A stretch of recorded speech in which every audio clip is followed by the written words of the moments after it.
4 PM news network में दोस्तों आपका स्वागत है। मैं हूं आपके साथ राशिद ज़हीर। सुक्खू सरकार, इसके बारे में लोग लिख रहे हैं कि ये दूसरे मुलायम सिंह बनने वाले हैं।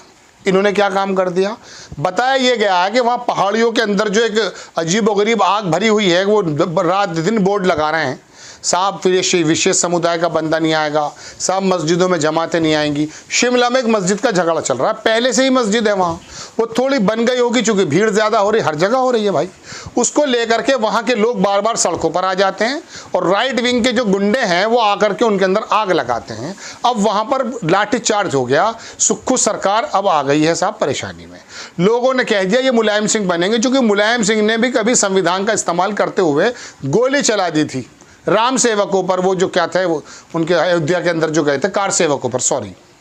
तो अब आकर के वो कंडीशन हो रही है। अब देखने की बात ये है, तुम्हारा और मेरा जो काम है वो देश की तरक्की के अंदर तो ज़्यादा नहीं है, लेकिन अगर लाठी चला दी है तो वोट यहाँ चले जाएंगे, अगर मंदिर बनवा दिया है तो वोट वहाँ चले जाएंगे। इसी काम के लिए रह गए हम लोग। आप खबर देखिए क्या है। खबर मैं आपको दिखाता हूँ और थोड़ा सा वो आपको सीन भी दिखाऊँगा कि हो क्या रहा है। आपने मध्य प्रदेश में तो सुन लिया कि वहाँ पर एक एसएसपी ने जो है कुछ काम कर दिखाया था। शिमला में मस्जिद का विरोध कर रहे उपद्रवियों ने पुलिस द्वारा लगाई गई बैरिकेडिंग तोड़ने की कोशिश की, जिसके बाद पुलिस ने इन उपद्रवी कुंठितों की कुंठा को लठ से शांत किया। ये वसीम अकरम त्यागी वो लिखते हैं। सुखविंदर सरकार इन उपद्रवियों का ढंग से इलाज कर दे, वरना ये नासूर बन जाएंगे। एक साहब लिखते हैं, भारत के मध्य प्रदेश में बीफ का बहाना बनाकर संवैधानिक चुनी हुई सरकार गरीब मुसलमान का घर कैसे तोड़ दिया। यूरोप के बड़े मीडिया चैनल TRT की डॉक्यूमेंट्री। आपका जिक्र, मैं उन सरकारों से मुखातिब हूं जो इस काम को सबसे आगे करते हैं। आपका जिक्र विदेश की मीडिया में है।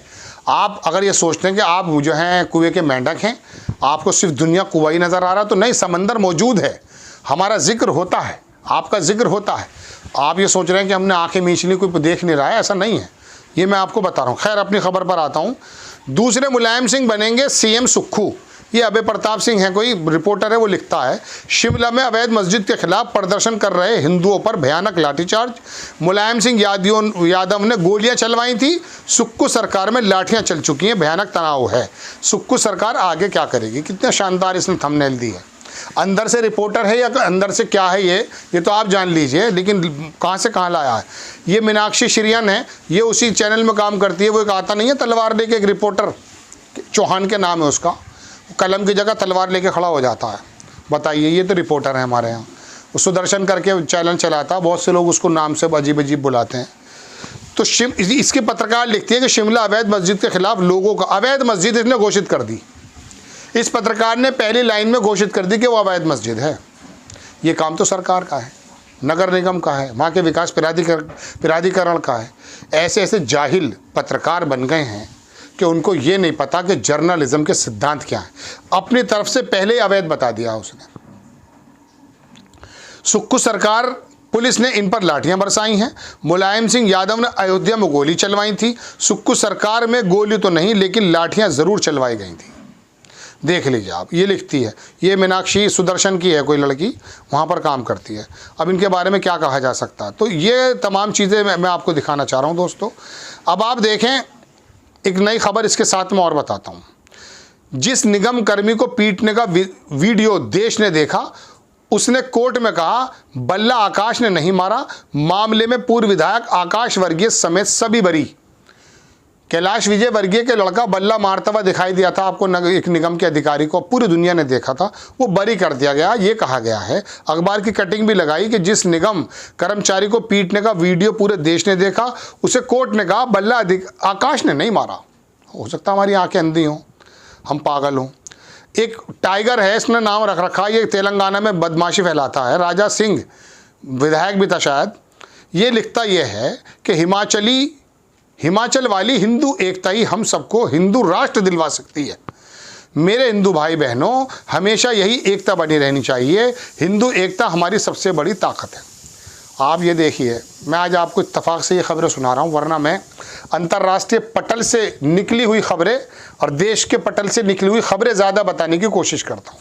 लेकिन आप ये बताइए, सुबह से लेकर शाम तक भारतीय जनता पार्टी हो या उसके जुड़े हुए दल, वो आपको रोज़ाना सुबह शाम यही काम करते मिलते हैं। वो जो टूल्स हैं नोएडा में बैठे हुए, वो भी ये काम करते हुए मिलते हैं। मैंने पिछले एपिसोड में भी कहा, आपने केजरीवाल की पार्टी या उससे जुड़े लोगों को, कांग्रेस, मुलायम सिंह, मायावती, नीतीश कुमार, लालू प्रसाद, डीएमके के स्टालिन, ममता, आपको नज़र आए कि ये लोग धर्म के चक्कर में बाहर सड़कों पर आ गए हैं, हंगामा उतार रहे हैं, अपने दलों को इन्होंने हुश कर दिया है। मैं कह सकता हूँ कि उनको जो है किसी तरीके से प्रवोक कर दिया है। यही लोग नज़र आते हैं और आप देखते हैं सुबह से लेकर शाम तक इनका काम यही है, मंदिर बचाना, मस्जिद को गिराना, मदरसे को गिराना, विशेष समुदाय के पेज टाइट करना, उनके बोर्ड पर नाम लिखाना, ये काम रह गया सुबह से शाम तक सरकारों का। और मैं आपको ये बातें बताता रहा हूँ, देश के अंदर ये तमाम चीज़ें आग जो लगा रखी है इन सरकारों ने। कहीं कोई अधिकारी काम करता बरेली का, या अभी वहाँ पर जो अनिल को लोढ़ा करके वो हैं, क्या कहते हैं, अधिकारी, उनका ट्रांसफ़र कर दिया गया सिर्फ इसलिए कि उसने आरएसएस या राइट विंग के गुंडों पर मुकदमा कायम कर दिया था। दोस्तों बात यह है कि अब ये पहाड़ पर आग लगा रहे हैं, ज़मीन पर आग लगा रहे हैं, पहाड़ पर आग लगा रहे हैं, आसमान में आग लगा रहे हैं। आपका मेरा काम यह है, आपका काम सुबह से शाम तक यही है, साहब हमारी जो है यात्राओं पे पथराव कर दिया, नहीं तो पुलिस उसको इंतज़ाम कर देगी। तुम्हारे कौन से दल दरोगा बनते हैं आकर के? अगर कोई पथराव करता है उसको जो है बिल्कुल संविधान के मुताबिक गारंटी से सज़ा देनी चाहिए। लेकिन आपको किसने कह दिया कि आप आकर के आग लगा दें, थानों का घेराव कर लें, पुलिस वालों को मारना पीटना शुरू कर दें या नारेबाजी करना शुरू कर दें? तो ये तमाम जो सरकारें कर रही हैं और ये दल जो मिलजुल के काम कर रहे हैं ना, ये देश के संविधान के मुताबिक तो है नहीं। आपको खबर कैसी लगी अपनी राय कमेंट्स बॉक्स में ज़रूर दीजिएगा। चैनल को सब्सक्राइब कीजिएगा, शेयर कीजिएगा। नेक्स्ट टाइम किसी खबर के साथ आता हूँ। जय हिंद।